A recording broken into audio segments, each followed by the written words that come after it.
विषय है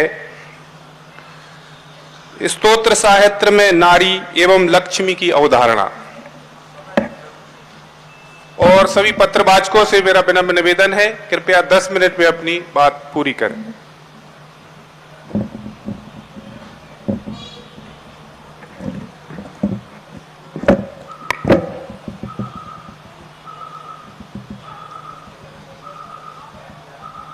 अनंत धर्मणस्तत्वं पश्यन्ति प्रत्यगात्मनः अनेकांतमयी मूर्ति नित्यमेव प्रकाशित। परम पूज्य मुनि श्री के चरणों में त्रिवार नमोस्तु।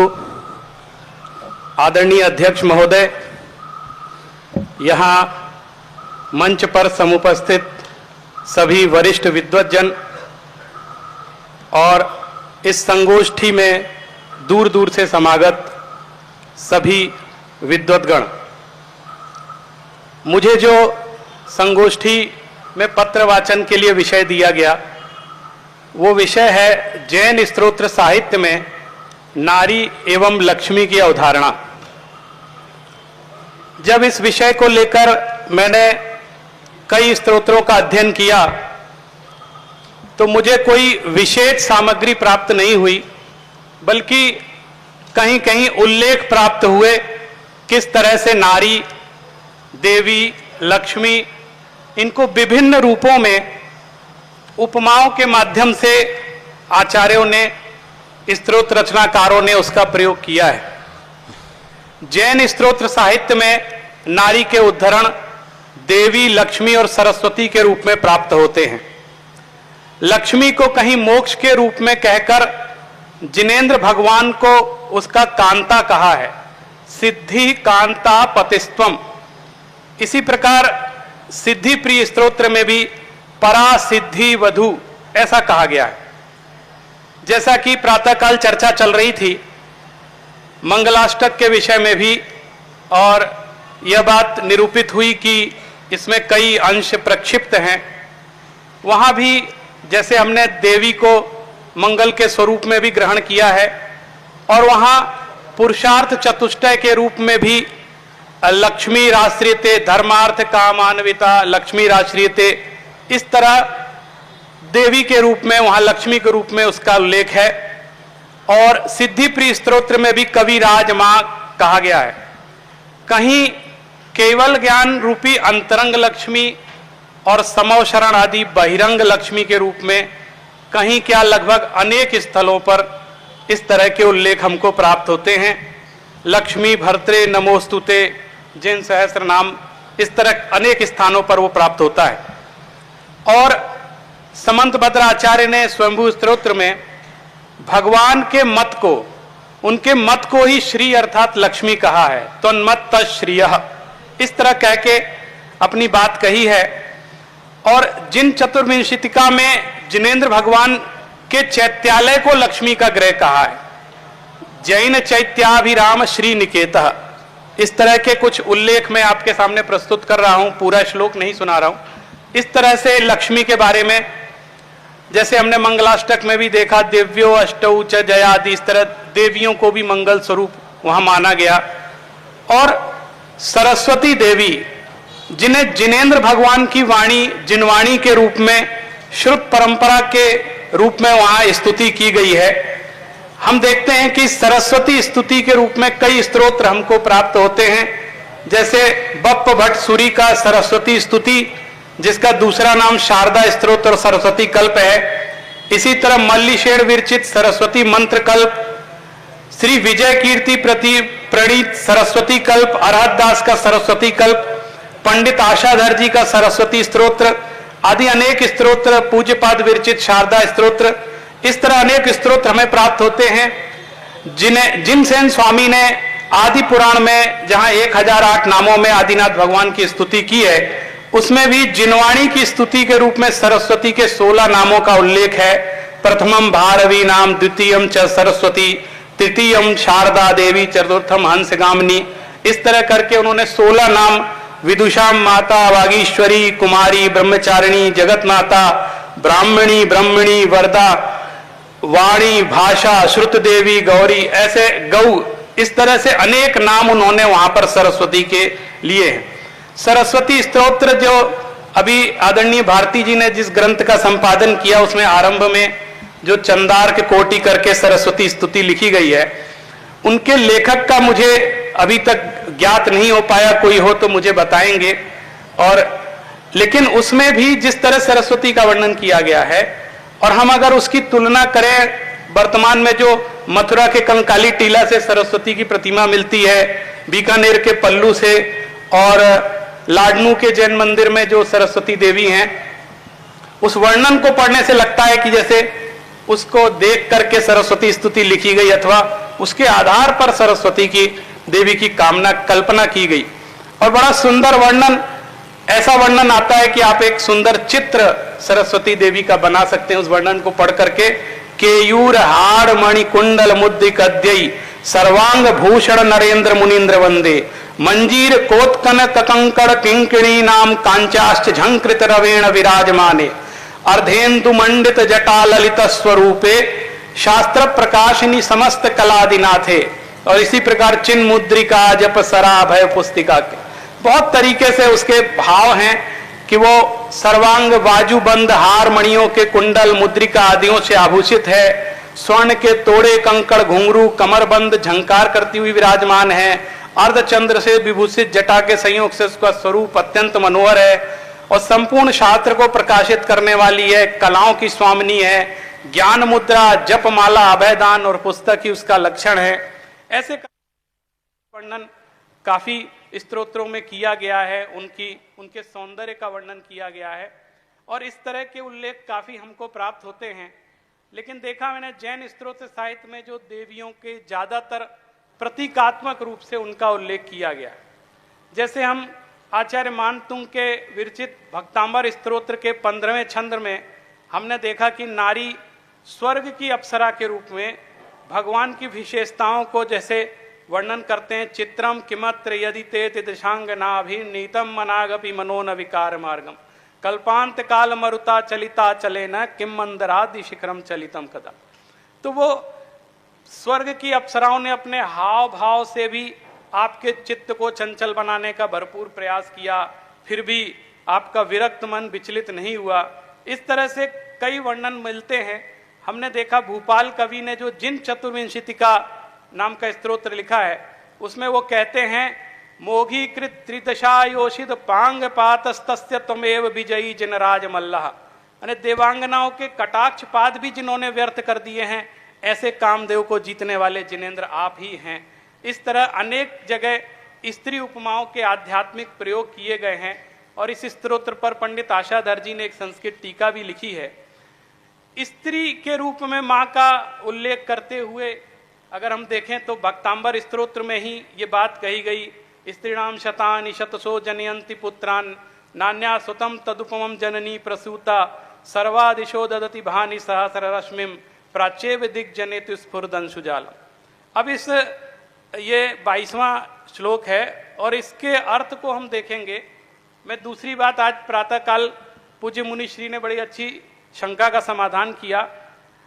इस छंद के लिए खासकर 22वें और 23वें छंद को भूत पिशाच भगाने के लिए या उनकी बाधाओं से बचने के लिए इस तरह प्रचारित किया गया है, लेकिन इसके किसी अर्थ में हम इस तरह की बात कोई प्राप्त नहीं करते हैं कि इसके लिए स्तुति ये की गई। लेकिन फिर भी जो कालांतर में इस तरह के प्रसंग जोड़े गए, आज पूज्य मुनिश्री ने जो मंत्र के बारे में बीजाक्षर मंत्र की जो चर्चा की है, वो मुझे एक नई चर्चा महसूस हुई कि इसका जो शब्द सौष्ठव है, इसमें जो वर्णों का प्रयोग किया गया है, उनके ये चमत्कार हो सकते हैं। और इस तरह की चर्चा बहुत हमारे स्तोत्र साहित्य में मिलती है। अगर हम देवियों से रिलेटेड बात करें तो तीर्थंकरों सिद्धों के स्तवन के अलावा पद्मावती, अंबिका, चक्रेश्वरी, सरस्वती आदि देवियों के स्तोत्र दिगंबर और श्वेतांबर दोनों ही संप्रदायों में विपुल मात्राओं में मिलते हैं। और ऐसा माना गया है कि ये जिन शासन की भक्त हैं और जिन शासन की प्रभावना करने वाली देवियां हैं, इसलिए इनकी स्तुति स्तोत्र इनके रचे गए हैं। एक उल्लेख हमको अकलंक स्तोत्र में भी प्राप्त होता है, जहां बौद्धों की तारा देवी को हराने, शास्त्रार्थ में हराने का उल्लेख प्राप्त होता है। और ये जो तारा देवी हैं, इनके कई जगह मैंने उल्लेख ऐसे पढ़े, लोग ये कहते हैं कि ये तारा देवी कोई और नहीं पद्मावती ही थी, ऐसा भी कई जगह मुझे पढ़ने में आया, और भी कई तरह की बातें।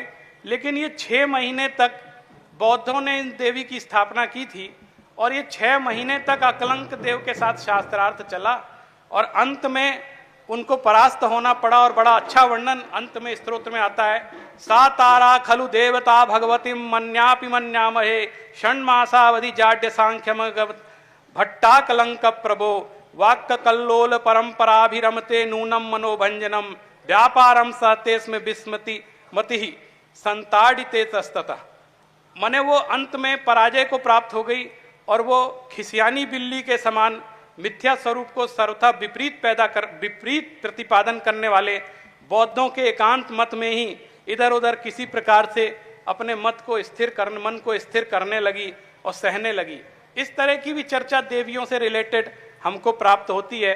अभी चर्चा पात्र केसरी जी की भी आई थी, जो हेतु त्रैरूप्य के विषय में भी वहाँ एक देवी का उल्लेख प्राप्त हुआ था। इस तरह हम देखें, एक प्रश्नोत्तर मालिका में भी एक उल्लेख बड़ा सुंदर प्राप्त होता है कि लोग रात दिन स्त्री चिंता में लगे रहते हैं, उन्हीं का चिंतन करते रहते हैं, प्रेमिकाओं का चिंतन करते रहते हैं। तो उसका भी उल्लेख वहां पर बड़ा सुंदर कहा, का हरनिश मनु चिंत्या संसार सारता न च प्रमदा का प्रेयसी विधेया करुणा दाक्षिण्यपि मैत्री। करे रात दिन संसार की असारता का चिंतन करना चाहिए, ना कि स्त्रियों का चिंतन करना चाहिए। और प्रेमिका यदि बनानी है तो किसे बनाना चाहिए?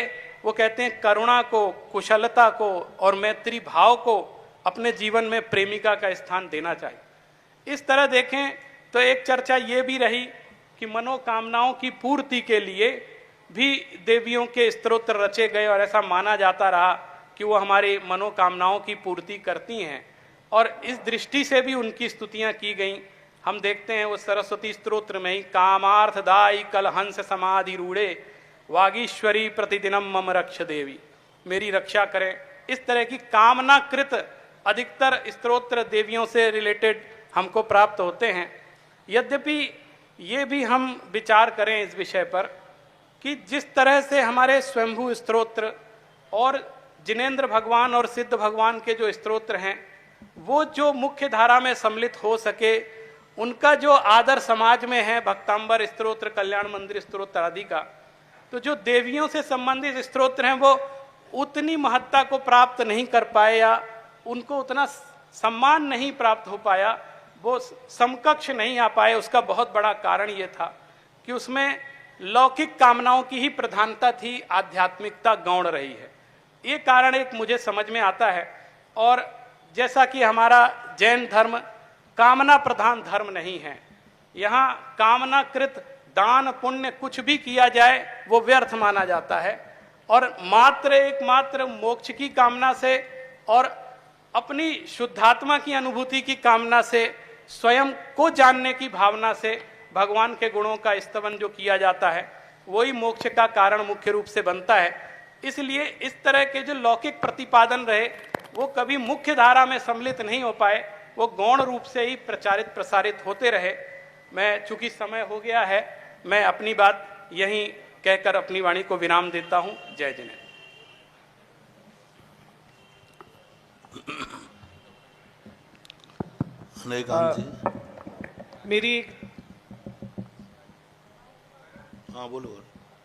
मेरी एक जिज्ञासा है। अभी आपने अपने लेख में बताया कि जो सरस्वती प्रतिमा का उल्लेख किया, जो ईसा की 2वीं शताब्दी में कंकाली टीले से प्राप्त हुई है, तो मैं ये थोड़ा सा मेरे मन में जिज्ञासा है, और मुनि श्री से भी मैं ये जिज्ञासा रखना चाहता हूँ कि क्या जिस तरह से वो सरस्वती की प्रतिमा जो बनी हुई है, तो क्या उस तरह की जो मूर्ति सरस्वती की जैन परंपरा में, मतलब वर्तमान में उसका क्या स्वरूप होना चाहिए, और सरस्वती को क्या जिनवाणी का ही पर्याय मान लिया जाए, और क्या इस तरह की जो मूर्ति बनी हुई है वो मतलब वर्तमान संदर्भ में उचित है? कृपया इस पे प्रकाश डालने का कष्ट कर।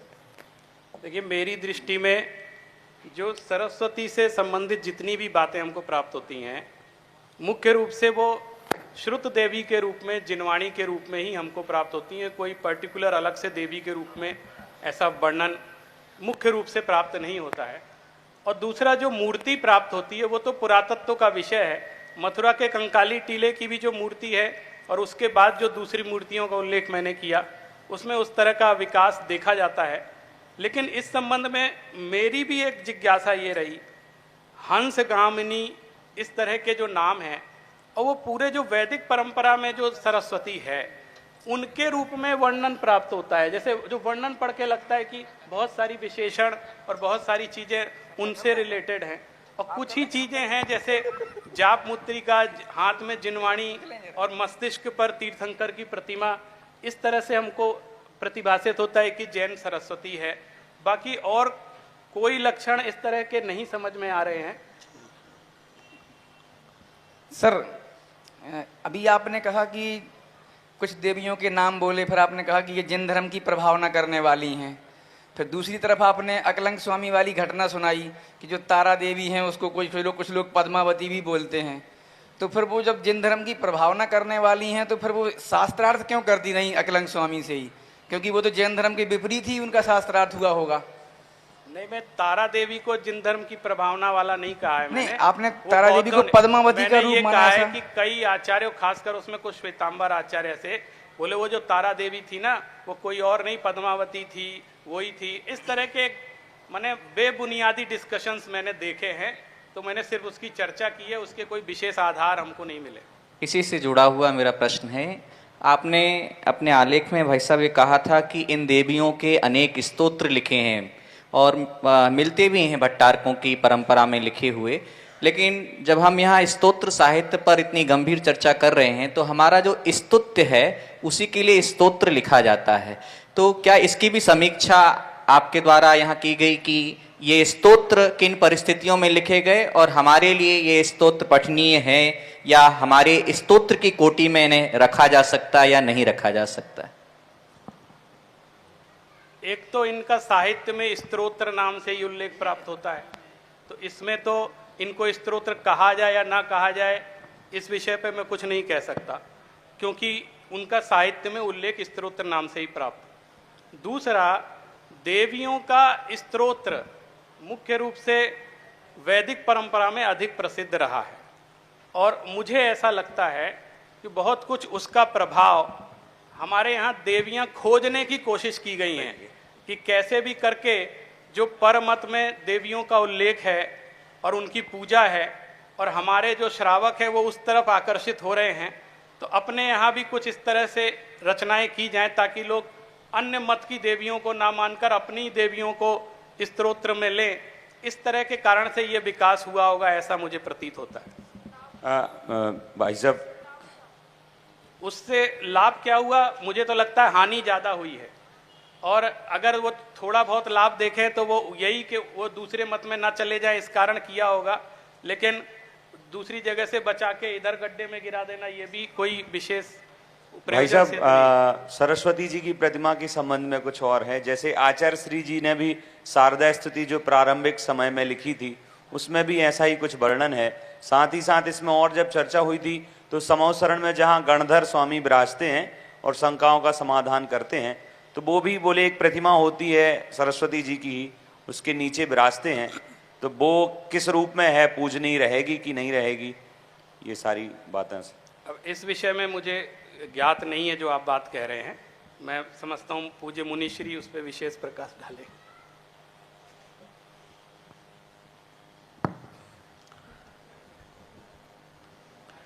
स्त्री के रूप में जो सरस्वती या लक्ष्मी की स्थापना का प्रसंग है, यह जैनागम में कहीं शास्त्रों में देखने में नहीं आया। सबसे प्राचीन तिलोय परिणति में सरस्वती और लक्ष्मी की मूर्ति तीर्थंकरों के देवत छंद में स्थापित करने की बात कही गई। देवत छंद कहलाता है भगवान की पीठ में, वहाँ सबसे पहले शुरुआत वहाँ से की। लेकिन जैनागम में, सिद्धांत में, प्रतिष्ठा पाठों में कहीं भी मंदिर में इसकी स्थापना का कोई उल्लेख नहीं। इनकी ना मंत्र स्थापना का है, कुछ भी उल्लेख नहीं। मात्र चर्चा के रूप में या श्रृंगार के रूप में इसको प्रस्तुत किया। यतिवसवाचार्य महाराज ने तो श्रृंगार के रूप में ही प्रस्तुत किया। सरस्वती स्तोत्र में जरूर इनको पूरा नक्शक वर्णन है, इसलिए ये तो हो सकता है कि पूजनीय कोटि में तो नहीं है, क्योंकि प्रतिष्ठा पाठों में कहीं भी इनकी स्थापना का उल्लेख नहीं है। तो एक परिकर के रूप में उनको माना गया, देवत छंद में स्थापित की गई, इतना ही मिलता। बाकी इनको पूजना की कोटि में तो कहीं जैनागम में शास्त्रों में आया नहीं। अभी इन्होंने जरूर एक श्लोक पढ़ा था कि मुनियों के द्वारा वंदनीय है, मुनीन्द्र वंदनीय।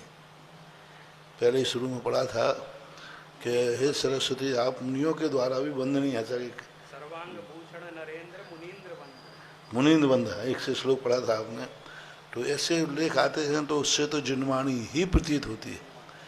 लेकिन बहुत अच्छा आपने श्लोक में खोला महाराज जी। सरस्वती की मूर्ति की स्थापना जैन धर्म में साधक के स्थान पर बाधक ही बनी है और वो ज़्यादा प्रचलन को प्राप्त नहीं हो पाई। वो पुरानी मूर्तियाँ मिलती हैं तो मिलती हैं, वर्तमान में कोई इसकी स्थापना नहीं करता और वैष्णव का ही अनुकरण मन लगता है। माता जी महाराज जी जैसे श्रुत तो देवता के रूप में कह देते कि श्रुत देवता, लेकिन मूर्ति का शब्दों को मूर्ति का रूप देना तो फिर मुक्ति रूपी लक्ष्मी की भी मूर्ति बनाई जा सकती है। मुक्ति रूपी रमा, मुक्ति रूपी लक्ष्मी, तो अभी शब्दों के आधार पर बनाएंगे तो मोक्ष की भी कोई मूर्ति बनाई जाए और कहा जाए यही है मोक्ष लक्ष्मी। एक महाराज जी जैसे औरों की मूर्ति नहीं मिलती, इनकी मिलती है। और जैसे लाडनू में एक वेदी में विराजमान है तो श्रावक हमेशा ये प्रश्न करते हैं कि हमें अर्घ चढ़ाना चाहिए कि नहीं चढ़ाना चाहिए। नहीं चढ़ाना, मूर्ति के सामने ये प्रतीकात्मक है, छाया है। उनके आगे अर्घ नहीं। नमस्ते महाराज जी। एक छोटी सी बात इसमें और थी कि स्वयंभू स्रोत में नमिनाथ की स्तुति में, नमिनाथ जी की स्तुति में अहिंसा भूतानाम जगत विदितम, तो महावीर जी जो हमारे हैं ना, महावीर जी क्षेत्र में नीचे जब जैसे झुकते हैं ना वैसे ही सरस्वती ली हुई एक चित्र बना रखा है जैसे मेन मूर्ति के नीचे, और वहाँ ना सरस्वती नीचे ये सूत्र लिखा हुआ अहिंसा भूतानाम। तो वो जो फोटो है वो किसकी हो सकती है महाराज जी, और किसने बनाई है वो फोटो, वो भी एक बात बना दी हो किसी ने, पर है नहीं, आगम सम्मत नहीं है। नमोस्तु महाराज जी। बहुत बहुत धन्यवाद आदरणीय प्रोफेसर